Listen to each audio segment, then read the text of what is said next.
Okay, now. Hi, it's Lucy Edson here for Shimmerz Paints. I'm going to be sharing today a tutorial on how I created this doily background. I actually used an actual crochet doily that I had gotten from the thrift store to create this background. And I'm going to talk briefly about a couple of the different colors I used.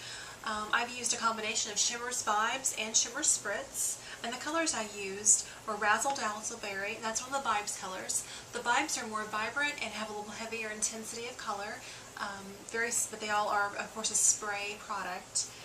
Then the other color I liked that I used was Caribbean Sunset, which is a corally peach, and Chickadee, which is another Spritz color.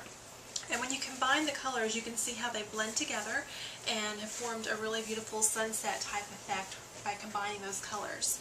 Another color which you can add for a little pop would be Ready or Not, and I think I added a little bit of that you can see in these darker areas. So let's head into the studio and I'm going to finish up showing you a step-by-step tutorial of how to do the doily technique. Thanks! One of my favorite ways to make a paper really your own is just to take something with a subtle background. This is a piece of crepe paper. It was from the Pink Plum line, and the back side has a really subtle design, and I'd like to just make this really unique and make it my own. I'm going to take some paper doilies. These have had some use, as you can tell. You can also use crochet doilies, and I'm just going to kind of lay these over here and do a misting background. Just kind of arrange these on, overlapping them some because I want to have just a really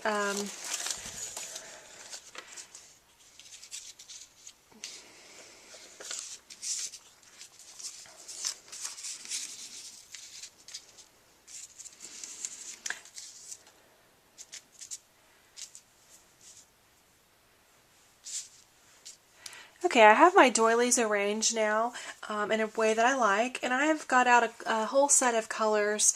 I'm thinking of colors that are misting colors. These are Shimmers Spritz. I'm thinking of sunset colors here and a few Vibez, and I'm just going to kind of mix everything together and start spritzing.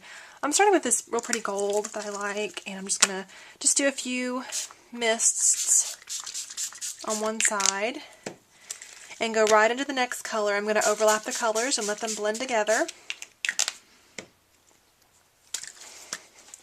If it starts lifting up, you can just kind of hold it down a little bit again. You also can seal your doilies, if you like, with some acrylic sealer. If you're planning on using them a lot of times, that really helps because I find that after a few times the doilies might get hard to use. And maybe a bit more of the darker color up here. Okay, so it's as simple as that, and I'm just going to lift this away and let you see what my finished design is. All crochet would look really great too. I just didn't have a lot of sizes on hand.